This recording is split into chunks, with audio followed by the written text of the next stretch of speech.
Okay.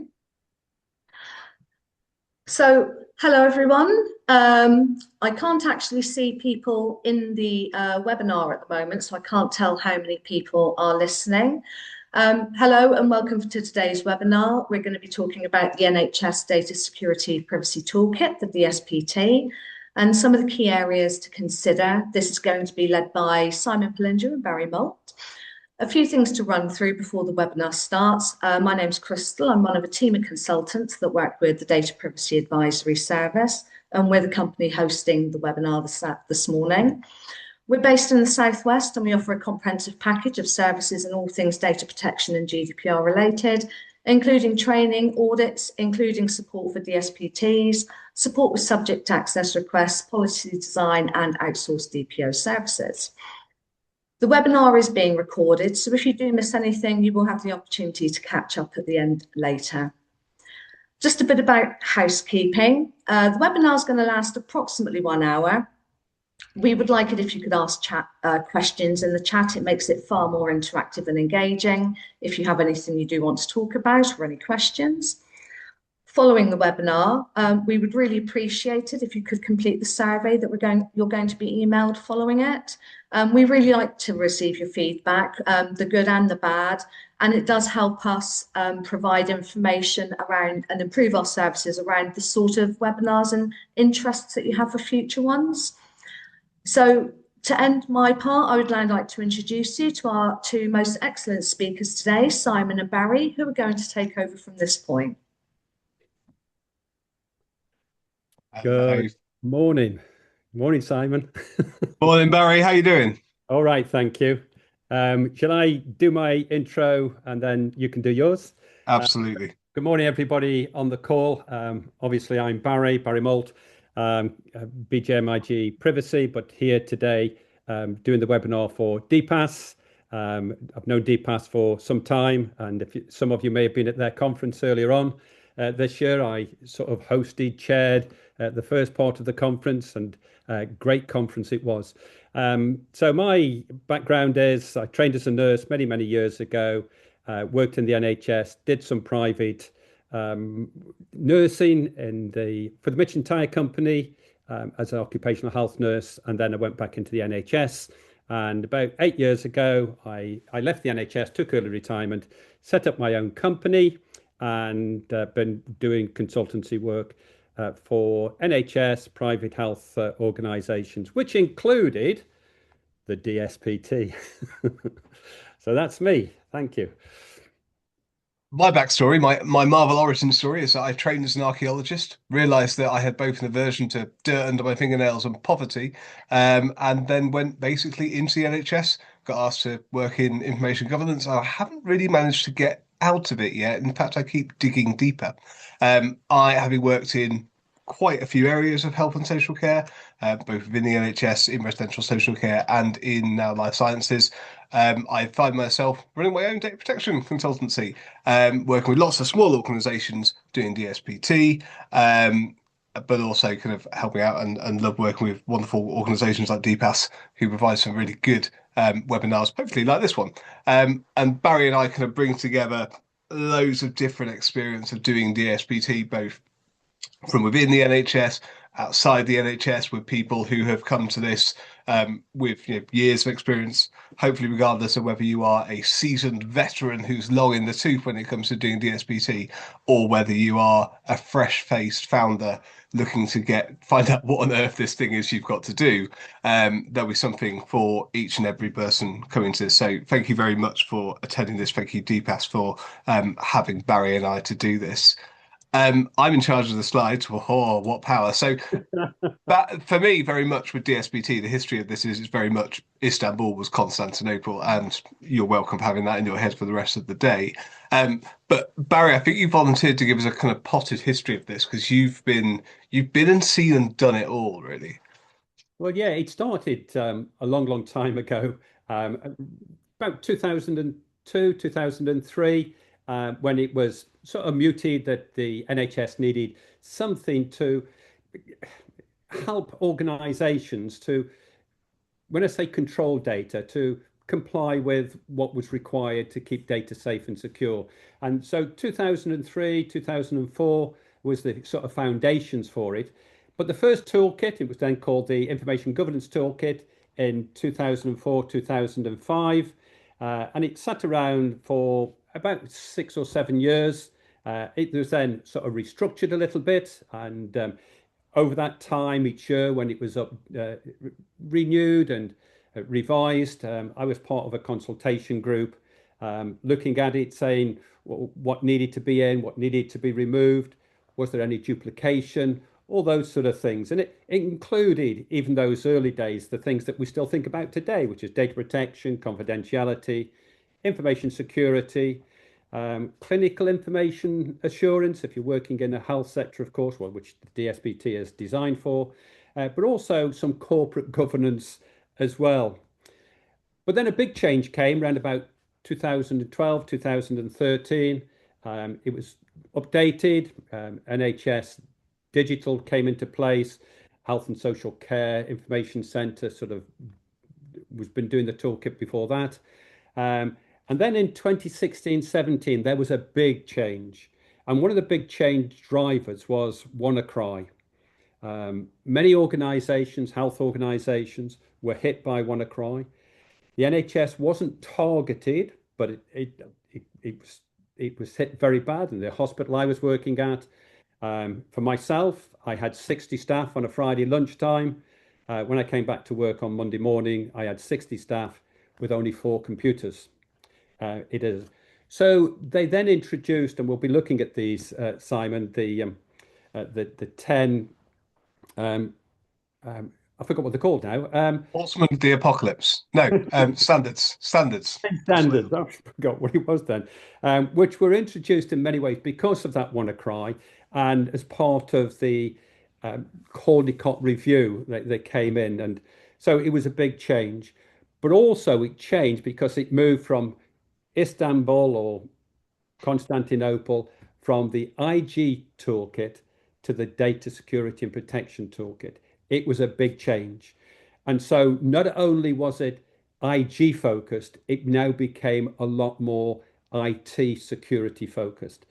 And over the past couple of years, because of lots of things that have happened with cyber crime and all that sort of thing, it's now taken on the Cyber Assessment Framework, the CAF as it's called. That's been added to the DSPT, and that's where we're at the moment. So it's a bit of a history, quick overview, but that's where we're at. There is, I think, just to add to that, an increasing divide between the standards that are required for NHS organisations, for large local authorities, and suppliers who are so divided into categories. You've got 1 and 2, which are the big organisations, and then 3, which is suppliers who aren't IT suppliers. We'll talk a little bit more about that in a minute.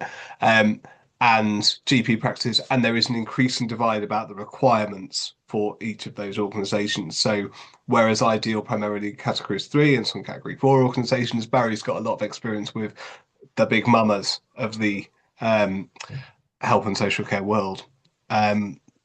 But we'll just carry on quickly, or we'll never get through all of this. Do you need to do it? Is the basic question. So, do you provide health and social care? If you do, so you're an NHS organisation, local authority, you probably got to do it. If you're here from one of those organisations and you don't know if you need to do it, you should find out very, very quickly.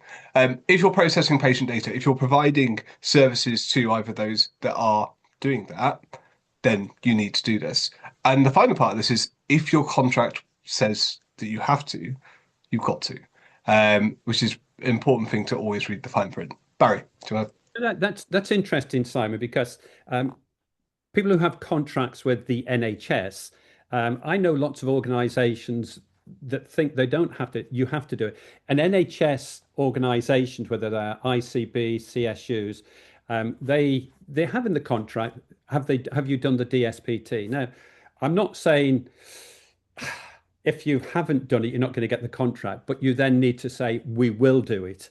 So you have that contract. So you need to be doing it. I know some organizations, some ICBs might say, well, if you haven't done it, you're not getting the contract. But I think sometimes there's a little bit of leeway. Yeah, and I think there's also if you don't think you've got to do it, be really, really kind of clear about justifying why you don't. If you're providing, all you're doing is providing like goods, so you're providing pens to the NHS, you probably don't need to do DSPT. So a couple of things, we're going to go through the standards, but there's a couple of things we want to talk about which really kind of interweave with all of these. So we've got a couple of mantras between us. One of mine is that you'll never walk alone. Data protection community in the UK is absolutely superb. And the fact that you've got two people working as consultants in this space with another organization doing the same thing, I think really just demonstrates how collegiate and how just wonderfully collaborative the space is. If you are ever feeling lonely, and boy, can it feel lonely, reach out, talk to someone. Don't be alone because you're not in this. You will not walk alone. We're all facing very similar challenges. Do not be afraid to reach out and talk to someone. It is so important. Barry, do you want to add anything to that? Interesting, because when the toolkit first came out in 2003, 2004, I think there's about 6 of us in the east of England. We got together and said, so what evidence are you going to get for the IG toolkit? And I think for the first part of it, I think we had something like 60 different bits of evidence. Now, some organizations didn't have the same evidence, but it doesn't mean to say they were wrong. But I think what you're talking about, never walking alone, is there are people out there who can give help and support. DPAS, yourself, myself, even myself, even though I'm retired, I'm still available to answer people's questions. Yeah, sort of. But I think, the fact that never be on your own, always think, who can I ask? LinkedIn, find out some good people on LinkedIn, network. Find your IG forum in your area throughout England, but never be on your own.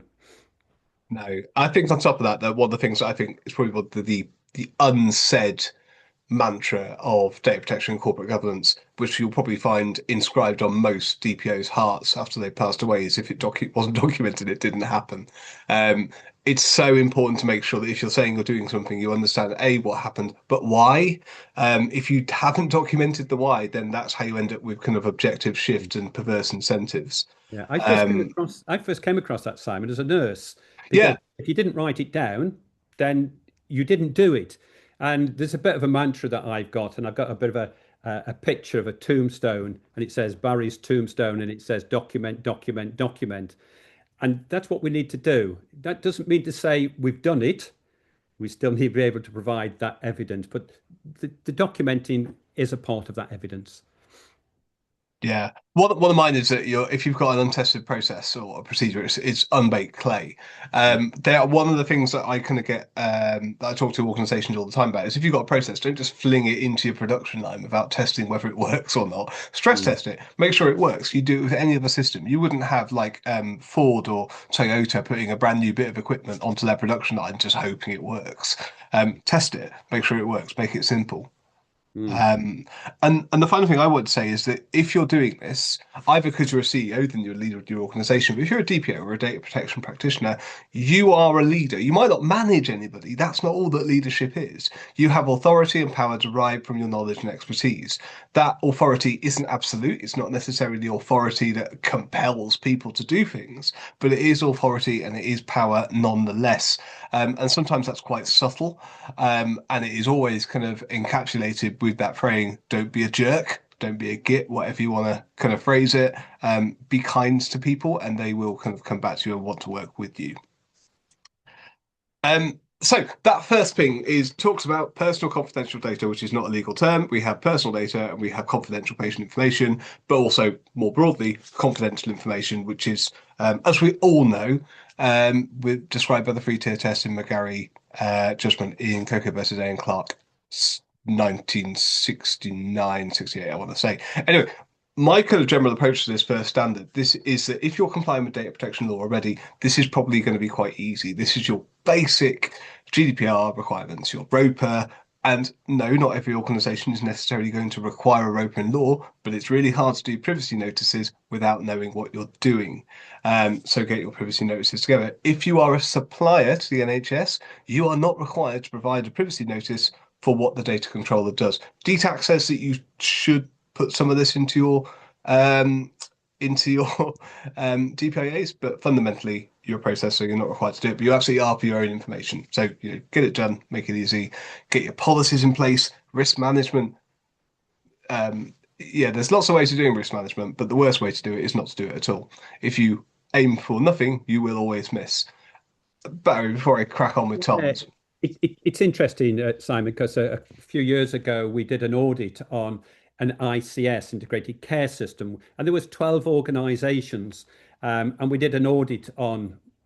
They'd all got a standards met or standards exceeded in the DSPT, but when we did an audit and we looked at some of these things, their ROPA was completely out of date. It hadn't been updated for about 18 months, 2 years. Their privacy notice was still, quote, a couple of them were still quoting 1998. Their policies, and one of them, this was a couple of years ago, one of their policies still hadn't been updated from 2015. And so, what I'm going to say is this isn't just a tick box to say you've got one. It has to be up to date. So if you are required to do these things, please make sure that they are up to date. And risk management, if you have a risk, make sure it's documented in your risk register. Yeah. And that goes really nicely onto the technical and organizational measures. There is no weighting in law that says one is better than the other. You'll often I'll come back to this in a minute. Actually, no, you know what? Let's go straight into it. Any parent like me has spent the evening the last summer watching K-pop Demon Hunters, and I don't feel that anyone else should really be free from this suffering either. So to make it golden, there's a couple of things you can do. Culture is critical. And what I mean by culture, there's a couple of different definitions you go for. I really like one that kind of cropped up from two management consultants in the 80s, which is culture is how we do things here.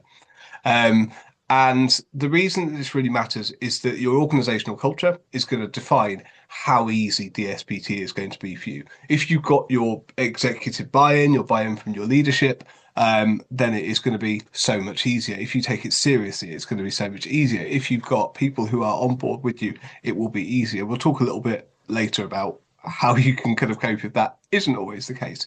If you are a CEO watching this or a founder, you have so much ability to make this easy or hard for your staff. But your culture, for me, is super important for the other reason, which is if you go into this with the right attitude, you will get so much out of this. DSPT, I don't think, is an objective. The objective is to comply with the law, and that includes making sure that you've got adequate kind of security measures in place. DSPT is part of the way you get there. It's the vehicle, it's not the destination.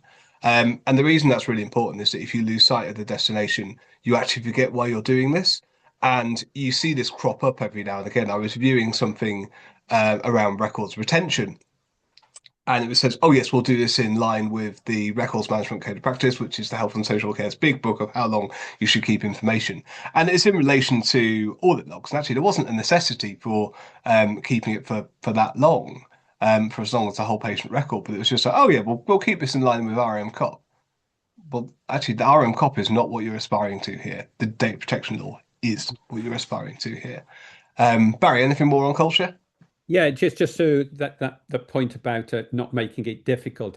I know many people, and we had our IG forum in the East of England November time, I think it was, and we asked people about the DSPT and how much time they spent and was it difficult. And it is difficult, but it's made difficult when it was never meant to be difficult. I think it's a case of if you have, and I think you talked about that having that support. If you have that support from senior management, from your CIRO, from your board, your non-execs, then I think you're likely to get it done a lot easier.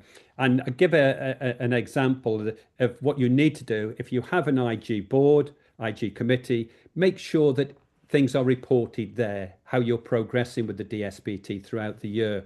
Make sure your CIRO is on board with you on the same page. So if there are any delays and the assertions being done, then people can, the CIRO can then say, please make sure this is done for the next meeting. I think that sort of culture is really, really important to make it so it's not stressful when it comes to May and June.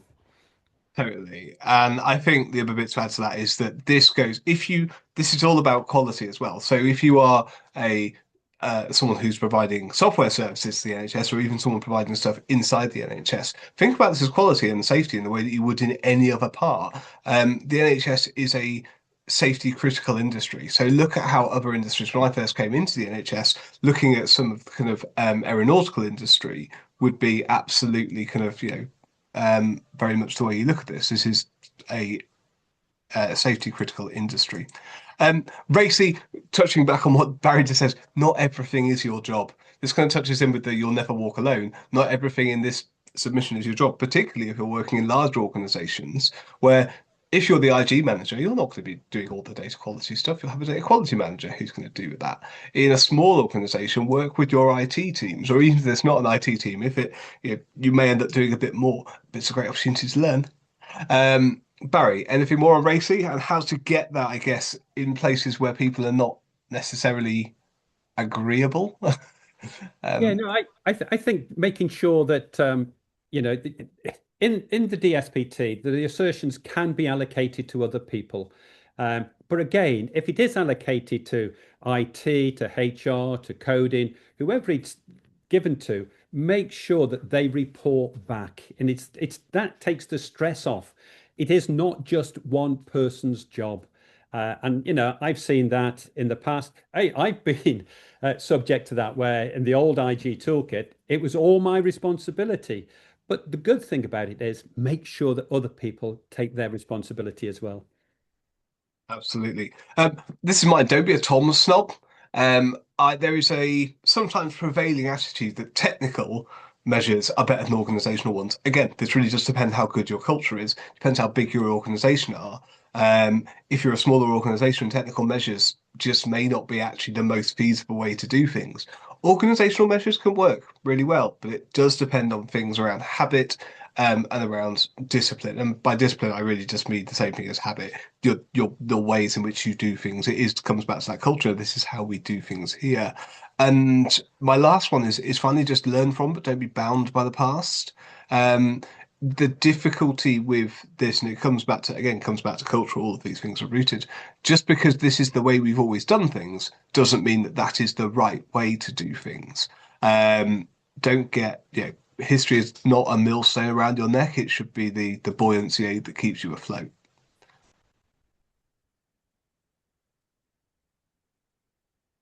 Get it done. So staff and training. There's only really a couple of kind of requirements here that I would want to highlight. One of those is make sure you've got standard data protection and confidentiality clauses in your contracts. I've seen maybe one organization that hasn't, but mostly these are kind of run of the mill now. The thing where I see organizations really slipping up is starters, leavers, and changes policy. Starters, not a problem. People on board, you give them access. Leavers, again, you record taking away their access. There are some bits to miss there, but changes.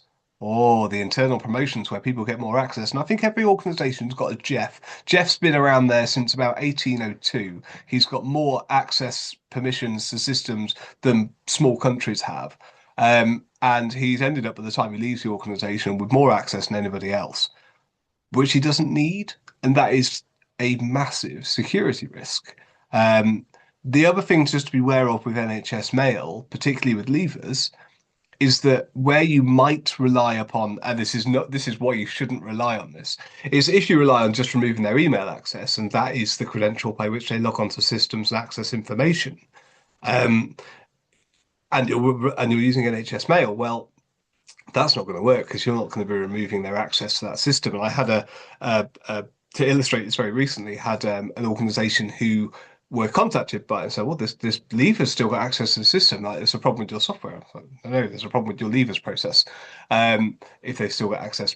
So it's really important to ensure, particularly for GP surgeries where you've got people moving around, that you are in control of who has got access to what system. And your starters, leavers, and changes is a really, really crucial part of that. Yeah, so Simon, it's interesting because I'm going to throw in, being a bit of an anorak, the Caldecott principles, because the Caldecott principles talks about data sharing. Mm. If you don't remove people, those people who have changed jobs within an organization, you're in effect still sharing information with them that they shouldn't have. And again, I see this, and one of the things that is a big issue is there might be a form for people to fill in for leavers, but it never gets activated for about 2 or 3 months later, and that could be a risk. So you're absolutely right. So make sure that staff know what they can do and what they can't do. And there's loads and loads of ways of automating this very, very like simply. There are lots of bits of software that will do this for you that you can make, and you can, even just general kind of workflow creation process. I've done stuff on Jira before, and that's worked really nicely. You notify the right people. Training needs analysis. Don't overdo it. Make it simple. Have a look at who needs what training. And if you're a DPO, this is a really good opportunity to say, actually, I need this bit of training to do my job better. The law is changing. I need the organisation to give me a bit. And they say, hey, boss, our training needs analysis says that I need to do this bit of training. Who did the training needs analysis? Doesn't matter. But yeah, it's an opportunity. Talk to people. Actually, be kind of go and have a chat with people and say, what training do you feel you need? What things would you like to know that you don't know already? There, and the final bit I'd say on this is, don't be afraid to go write your own content for internal training. And that doesn't need to be a PowerPoint presentation. It doesn't need to be a bit of e-learning. We kind of match the answers with the kind of things that we all kind of look at and just internally pray for the sweet release of death. It could be just something that's, I'll give you an example of this, just a cheat sheet. So we did document labeling, and we just had like, is this internal for clients? Is it for public? Is it confidential? On a grid, color coded, make it pretty, laminate it, stick it on desks. Done. That's training. That's helping people to understand. And those tiny little bite-sized bits can be really, really helpful. So don't be afraid to write your own training if you think you need to. Yeah. Yeah, one other thing I would say is, and it's looking at your data incidents, what has happened. Some of them might only be small, those emails that keep getting sent to the wrong people. Do a little bit of a deep dive on your data incidents and say, so what is it that we are concerned about? Add that to your training. It may not be in the national training, but it is applicable to your organization. They are risks to your organization, and I would add them as well. Absolutely. We better crack through this. Access management. So this is basically knowing who has access to what information, at what level, at what time. Again, this feeds absolutely into your starters, leavers, changes process. If that process is not in place, your ability to understand who has what access to what information is going to be very limited. If you're a small organization, this is going to be much simpler. And the sooner you do this, the easier it is. Again, we come back to that kind of culture and habit and hygiene forming. Do you remember the pandemic, Barry? Of course you do. Where people had to be reminded how to do things like wash their hands. This is the same sort of thing. It's data protection hygiene. It's making sure that you're getting it with the fingers, you're doing it around your thumbs, your wrist. It's all of that. But it's a learned behavior. I do this in small organizations very simply. And some people might kind of dislike me for this. I use a spreadsheet. Very well protected. But it looks at, what system, what access does that person have? And then you match that up with your rope, and your rope is describing actually what's in that system. But you might do it in a couple of different ways. I find that is just a relatively simple way to do it. As organizations grow, there are more sophisticated tools that they can afford. But again, you've got that balance between what's practicable and what is cost effective. It comes down to audit, doesn't it, Simon? Making sure audit. But audit, and we haven't mentioned it yet, with all the things we're doing, this isn't just a checklist. It's not just, we've got it. We've got an audit. Do an audit. Show, what evidence you've got from the audit. See what isn't working. See what is working. But that audit to make sure it's in place is really important.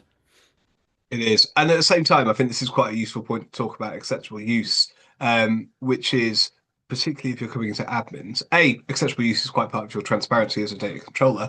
And if you want to look at this, the case law for this is Barbalescu. I'm so proud I can remember that. Which is around kind of monitoring of emails and user devices. Tell people, I've had organizations before where we just have a splash screen. So when you log into a system, particularly on an MDM device, that's fairly easy to set up. It just says, hey, we'll use this. This is your acceptable use policy, blah, blah, blah. Don't look at porn, don't do gambling, etc. Don't do anything that's illegal. All of your usual stuff. But particularly for sysadmins, anyone who's going to have anything above a normal user permission, or anyone that's going to have access to sensitive, confidential information, so anything that's special category, maybe have something that they sign up to agree is that, this is important, this is what you're agreeing to, and give them an idea about actually what they're signing up to. I think in the original DSPT, they managed to slip in the Spider-Man quote, the with great power comes great responsibility. And I think that goes back to a standard we're going to talk about in a bit. I think that's now been taken out, which I think is a bit of a shame. Um, It to me, Simon, would come down to, again, in your HR contract, put in, does it need something in your HR contract that says you have access to these systems, and they will be monitored. You will be monitored yeah, for access. Just simple. And people, you can put it in 2 or 3 different places. It doesn't yeah, matter. But what I'm saying is that just informs people. It's a culture again, isn't it? cool. Yeah. Okay. What's next? Process review. So actually, within the DSPT context, this is very much talking about post-incident. I would say it's good to review your procedures at any point in time. Again, I'm becoming obsessed with data quality, not data quality, with process quality and quality management of the products. If you're working in software development, you should be doing this. And if you're not doing this, then you should be doing this sort of stuff and looking at your processes and trying to work out if you can make things more efficient and effective. But when something goes wrong, and it might, it often does, doesn't necessarily mean it'll be a bad thing or really bad, but take into account the fact that something could go wrong. No one is above error. If you have your incident, take time to learn from it, discuss it, see what happens, and actually kind of be honest about that. Look, you can do really complicated kind of Ishikawa diagrams looking at root cause analysis, and I thoroughly recommend people to have a look at Ishikawa diagrams as a way of doing it and look at that kind of quality management process for understanding the root causes.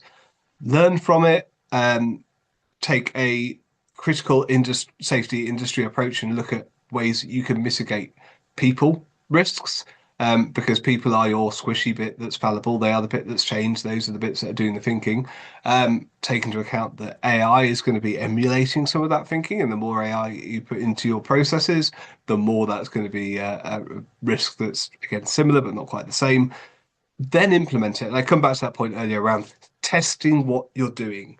Implement it. Don't put it straight into a live system necessarily, but test it. Do some tabletop exercises. That doesn't need to be over-engineered. It might be a half-an-hour process with some stakeholders, and you might then pick up on some things that just aren't going to work in practice day to day. And if you find out there are things that are a bit difficult, you can make a decision about whether you implement them or not. And I put carry on there. I don't just mean carry on. I mean continue and keep it under a review and a watching brief, and to see, is this going to work? Is this, practicable? Is it something we need to alter at all? Anything else on that one, Barry? Yeah, I was just thinking that going through my mind was a DPIA. This isn't about the DPIAs, but it's the same sort of thing. Yeah. You've done something, you put something in place, review it, update it, document it, show that you've learned lessons from what's happened. Yep. Do it, document it, sleep, repeat. Yep. Incident reporting, continuous planning. I put these two together because I think they kind of go together. There is anyone that's ever been through a crisis situation will know the value of how important prior planning is. There's this great anecdote from the Nazi invasion of of Norway in the Second War. As soon as I said Nazi, people are going, "Where's this going?" This is not what I signed up to. And essentially, they invaded Norway, and General Larkin, who's there in Oslo, is saying, "Well, send out the letters," and all his aides are going, "It's too late for sending out letters to get the reserves, but we need to do something now." They hadn't really planned for the scenario, and everything went a little bit to the wind. Having as much done ahead of time really, really helps. And I'm going to start last thing is comms templates, instant reporting templates. Look at your process. Again, tabletop exercise, all of this. Look at how you're going to detect things. The biggest problems that I've seen with organizations with incidents are they haven't got a way to detect it. They haven't trained people on what an incident looks like. And you don't need to train, I don't think, everybody the ins and outs of what a data breach is, because it can, and how to assess it. You need to give them, in the same way you don't need to train people to understand every single type of cloud to know what a cloud looks like. Um, it isn't for every single person in the organization to define whether it's a data breach or not. They just need to have an idea of, does this look vaguely like an incident? Because if you don't detect it, that is one of your single points of failure. You can't escalate it if you don't detect it. Barry, sorry, before I waffle on anymore, I'll give you a Yeah, chance. no, I think it's this thing about, incidents and incidents that need reporting. All incidents need to be recorded, but not all incidents need to be reported if we're talking about reporting to Yeah, the ICO. And we can do that. The good thing about the NHS, and you'll see statistics, the NHS has more reported data breaches to the ICO than any other sector. Why? Because in the DSPT, we're able to report those incidents that need reporting. ICO says that some of them don't need reporting. Some people just take the cautious approach of reporting everything. Not everything needs to be reported, but it's a case of thinking about, is it likely to cause significant harm? If it is, then it can be reported. If not, then make sure it's logged. And I always say, if the ICO then comes and does an audit and sees your incident log and says, why wasn't this reported? If you've got it documented of your reason why you didn't think it was going to cause significant harm, you've got it. So it's part of your policy, it's part of your process, it's part of your training, it's part of the escalation. And so, and part of the comms, to make sure that people know and understand. not everything that is an incident is necessarily a data breach, and you might well have things that are breaches of law, which are almost entirely non-consequential, but which actually you identify principles of where something could have gone really, really arse over elbow. So actually, one of the really important things with instance is they don't just tell you, don't just look at what happened. Do try and do a severity grading because that's quite helpful when you're reporting to board. And you say you've had 100 incidents in a year. If they're all minors, well, then that might be worrying. But if you've got maybe two catastrophic incidents, that's probably a bit more kind of something to be worried about, depending on the underlying themes. Having that kind of analysis that you do maybe every 3, 6, 12 months, whatever your appetite is quite helpful to understand what are the themes that are cropping up here. Because if you're getting repeated themes, or even just one theme that could happen repeatedly, and it's just by luck that you haven't had something catastrophic, then that could it's worth identifying that sooner rather than later. On the continuity planning, the theme in DSPT is very much around IT continuity planning and security. It doesn't really extend much beyond that. However, if you've got a bunch of senior leaders in a room, why not look at everything in the organization? This comes a lot more close to, I think, the ISO 27001 approach for kind of looking at information assets. Have a look at the people, particularly if you're in a startup. Who is the person who's going to, their absence is going to make business really, really hard? And that could also be an IT thing. And what that will also illustrate is just how much knowledge is locked up in people's heads. In every organization of every size, there's a Jeff who's been here since 1802 and knows everything. And in some sectors, we have Barry who's been here since whenever and knows everything. I'm not going to say 1802 because that'd be very rude. Simon, so one thing here, I don't know if people saw, I put on LinkedIn, I looked at the ICO's consensual audits, and one of the things that the ICO found in one organization is that when they'd had a serious data breach, they hadn't got a business continuity plan in place. And Wow. so what I turn around and say is, if it's happened somewhere else, and we can read it there in the ICO's audits, make sure it doesn't happen to you. Take lessons from that and make sure that you've got your own continuity in place. So if it goes wrong, what you're going to do. And the final bit on that before we move on, I would say is you don't need to have a business continuity plan for every scenario, but what's really worth having is think about it as a framework. Have a framework that's replicable. So that might be, your a grid that says in this scenario, this person's in charge. They deal with this. They're the one doing half an hour meetings, the hour meetings, setting the room. You've got one person to take notes because boy, is that useful. Because if you're making the decisions and you're coordinating things, you can't do that. So have a scribe, have a leader, have a war room, whatever you want to call it, but also have a framework for we don't have a plan for this. What do we do? and so you can make things on the fly if the need ever arises.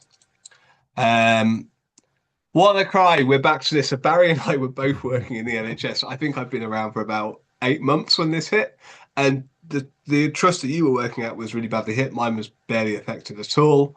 Um, but this really does come down to a couple of things with unsupported systems. This is making sure that your device management is in place, your MDM. Now, if you're a small organization, this might look scary. I don't think it's quite that scary, and I think it is something that is really well worth doing. This is making sure that all the devices you have are up to date, all the OSs are up to date. The problem we have with WannaCry is you have lots of medical devices that are on Windows XP that wasn't supported anymore because we build medical devices to last a long time, so they're quite expensive. And essentially, where I was, the trusts had basically de-networked a lot of these devices, so they just weren't. It reduces. There's a nice kind of fire break, which reduces the likelihood of anything getting onto those devices in the first place. Um, the with this, you can do it manually. You can do mobile device management manually. You can do kind of stop check audits. But actually, I think on balance, it's harder to do that and more time consuming and less cost effective than it is to just bite the bullet and use Intune or Hexnode or any of the other varieties. The last thing I'll say on this before I kind of give Barry a chance to get a word in is there are lots of different applications, different systems you can use for managing mixed fleets. So if you've got developers who are on Linux, if you've got people who prefer to use Macs, if you've got people who prefer to Windows, all of the different suppliers are getting much better at doing everything for each supplier. Barry, I'll shut up, let you talk. Yeah, no, there might be people on the call, Simon, who don't come from an IT technical background, and some of the things you've mentioned may not mean anything to them. This goes back to not working on your own. You're not you have an IT department, you have a cyber team. Ask them and ask them that question: do we have any unsupported systems? And if they say yes, so well, what have we got in place? If they say no, then it's not just a verbal answer. You want that in writing. And the DSPT ask that question about these unsupported. So you're not on your own. Ask the question, get the answer to make sure that there aren't any. And the other thing from a learning development perspective for yourselves, go and ask them, see, can I just sit with you and you can give me a demo of what this all looks like on the back end, visualize it, eyeball it. This is an opportunity for you to learn. And do you know what? I bet they'll be delighted to have that opportunity because you're inquiring about their work and you understand the importance of their work. And if someone shows an interest in what you do, you feel good about that, right? And so they'll be more inclined to work with you. So double whammy there. Again, this is very much like a lot of DSPT targeted on things that have gone wrong in the past. IT protection, we kind of something on the same on the theme.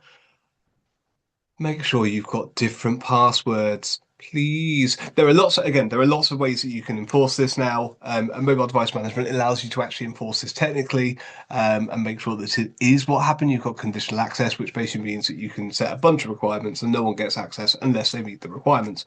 Both devices, sorry, and passwords. Encryptional devices, again, this is more standard than it used to be. BYOD, most devices are going to be encrypted by standard. Android OS still do. However, with BYOD, and this is particularly for small organizations as well as large, if you can get that enforced by mobile device management, if you're on that, because it makes it much easier to wipe devices in the event they are lost or stolen, and mobile phones are much easier to have lost or stolen. If you are a supplier providing SaaS, OWASP should not be something I have to tell you about. It's something your dev should be adhering to anyway, and make sure you're doing pen testing at least annually. But if you're doing large changes, do it when you do a large change. So if you're doing like a massive overhaul of your code, make sure it's there. Yeah.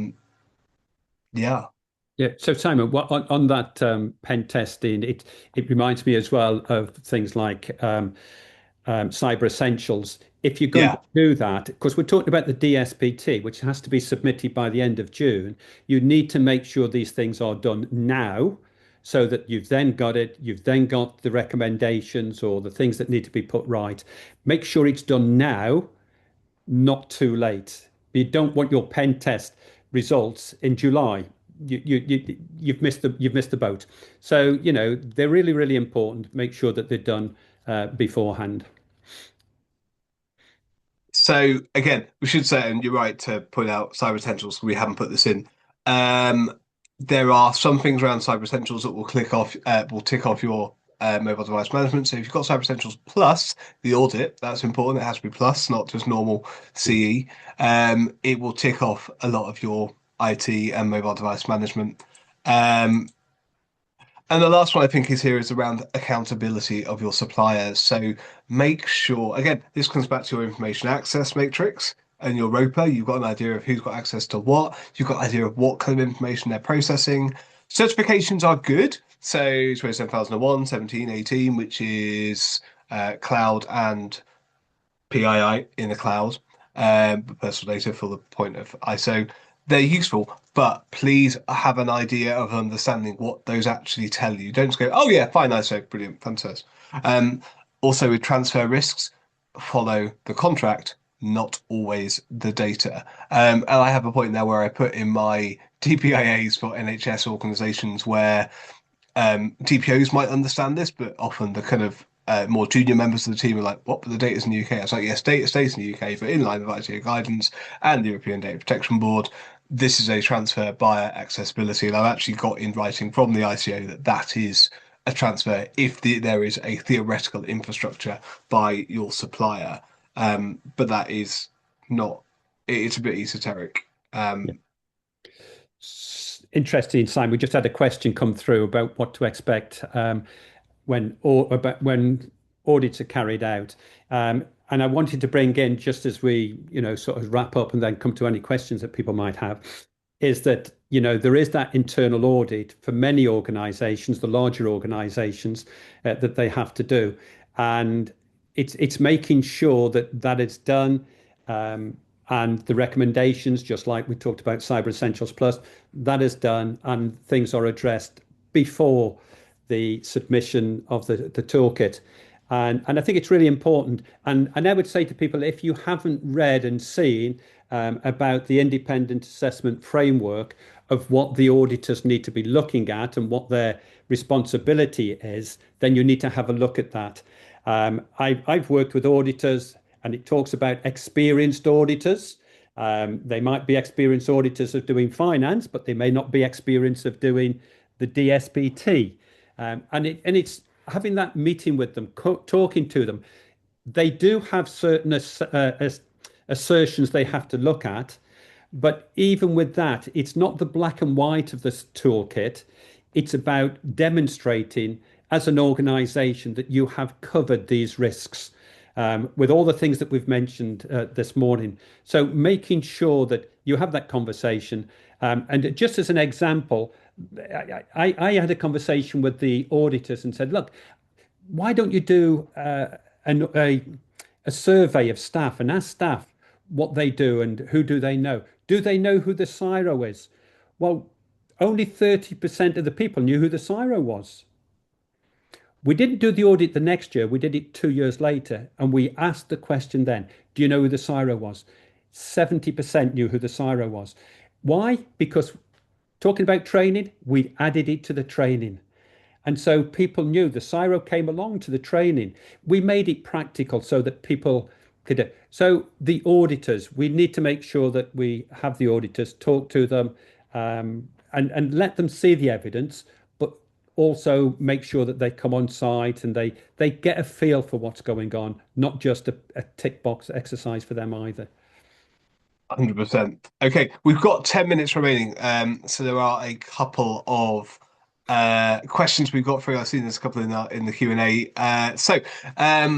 If you could fix one common mistake, Barry, that organizations make with DSPT submissions, what would it be and why? Give you 2 minutes on this. Well, I think it's the process of doing it. I'm going to say, once you've completed this year's, with this year's, it's as good as done. But for next year, make sure that you have a plan for the DSPT. So when it comes out in August, September, make sure that it's in your IG committee. You give the responsibility, the assertions to people. Make sure that people report to that group, or at least send a written report to that group every month. Make sure your CSIRO is on board. Make sure that it is completed not in June. Make sure it's completed, I'm going to say, in middle of April, May, so that if there are any slippages, you've got time to put them right. So it's having a plan for the DSPT, but also having that senior management on board so that where people are not producing those reports, then they can get onto them as well. So the CSIRO can say, HR, we want the updated contracts, the clauses in the contracts. You haven't given it. Let's have it. So that to me would be making your life easier, because it's not just you that owns that plan, the committee owns that plan. Yeah, I'm a big fan of committees as vehicles. Now, there is a jokey argument that says that a good committee is made of three people, two of whom are absent. Committees get a really bad rep, and I think everyone's sat on committees where you have just sat through it and just felt the performative governance. In small organizations as well, I think people can be like, well, why is it necessary? My experience is that it works. It's a really useful tool. And in organizations that have adopted this early, it is one of the most mature parts of the organization and it scales well. And this can look at, you are free to set what your terms of reference are. You are free to set what the scope of that committee is. So it might just be data protection, cybersecurity, boom, done. But if you get it right, it gives you the power to make decisions. You can devolve power from the senior leadership through that, and it gives you a really good chance to say, okay, this is the plan, the committee's agreed to plan, this is what we said we're going to do. You bring stakeholders in, and it's a collaborative effort. But I think you're right. Have a plan. No plan. A plan is better than no plan, whatever that plan is. Yeah. One of the questions here is, when is an incident not reportable to the ICO? Again, is it likely to cause significant harm? And that is a bit of a subjective question, really. And I would say that conversation, and I think talking with your peers, we've had this, you don't have to give any names. I might come to you, Simon, and say, I've had this incident, Simon. I'm not sure if I should report it. And Simon could say, and we have that. It's an informed decision making. But whenever you do that, document your reason either for reporting it or not reporting it. And I always say, if the ICO again came knocking at your door and saw that and said, why didn't you report it? You've said, well, I spoke to Simon, I spoke to Barry, I spoke to the CSIRO, spoke to the Caldecott, and we decided it was not significant. And therefore, you've documented it. Even if the ICO says, well, we think you should, you're not in trouble because you haven't. And that would be my answer to that question. There is. And one of the things I find, again, it comes back to the severity, is I have an incident matrix that I've developed over the years, which is minor, moderate, major, high risk. And it's got some examples. So you can use that. So, for example, if you've got an incident where, you've actually sent a load of pay slips out to wrong people, or you look at different areas of by which people might be harmed or distressed. In healthcare, the harm, because you've got harm is often measured by physical harm because it's related to clinical governance. In data protection, it's not quite the same. But in order to get a good steer of this, have a look through previous ICO decisions. Go and have a look through case law. I appreciate that whether something is likely to cause harm is an evolving perspective at the moment. But go and read. Don't just listen to me and Barry. Read. There's another question I want to touch on that's just come up in the chat, which is where you're a data process for the NHS, whose responsibility is it to do the DPIA? So, to be really clear about this, it is the data controller's responsibility to conduct a data protection impact assessment. But the NHS will offer one. It's a really good idea for you to do it anyway. From a product development perspective, it's a good way for you to explain what you're doing. You don't have to. So I would absolutely encourage you to do one. It's a really good way to document what you're doing. Anyway, do it from the perspective of your customer, and it saves them some legwork. It's a really good way of explaining what's happening with the data. The slight tension here is that when you're building a product, you're thinking, if you're doing the principles of data protection by design and default, you are already starting to decide what data is going to be necessary. You're already starting to do that controllership considerations. And that gets a bit interesting at time. But yeah, it is not your responsibility to do one. But at the same time, from a legal perspective, but it's also just a really good idea to do one. You have to do one for the digital and technological assessment criteria for DTAC. So just do it, get on with it. You don't have to use the NHS England template. In fact, please don't use the NHS template because it's all textual based and it's hell. What I would recommend doing is do a grid, walk through what the law says you have to do, and then do, I need this bit of data, this is why I need it, this is who it's about, this is how many people, this is the lawful basis, this is the security and the access for that kind of category of data, and do it that way. Then you can have a look at the risk associated with it. And you are then in control of that narrative. So again, data protection being an enabler, not a blocker. Sam, just one last thing to say, because we finished, I think, is that it has changed. The DSPT, because of the cyber assessment framework that we have to do now, is making sure that, again, you don't do it on your own. You must involve your IT team. You can't do that, and they must involve you. You've got to work together. So that's why the committee is good. You can sit down round, you can discuss what's required. But I'm going to say it's 80% IT now. And people who know me have sat there and said, it needs to be split. IT, cyber should be doing their bit. But it's in one thing at the moment. It's not likely to change. I saw John Hodson, who's now moved jobs from the DSPT. I saw him last week and he agreed, but he said it's not likely to change. I wish it would, but this is where we're at. It's IG and cyber, so we have to get on and do it. And this is where Barry and I will disagree very, very slightly on this, which is actually, I think if you are, and this is, if you're working in data protection, I think the days where you could not be involved with cyber are gone. I think that if you are a data protection professional, it actually behoves you to know as much as you possibly can. There's always going to be a balance for you to do that, because data protection knowledge is also, I think, Barry, I remember talking years ago, and I asked you, as someone who'd been a veteran in this industry, has it always been this manically fast paced? And you were like, no, it's not. So the final thing I will say, Barry and I are both on LinkedIn.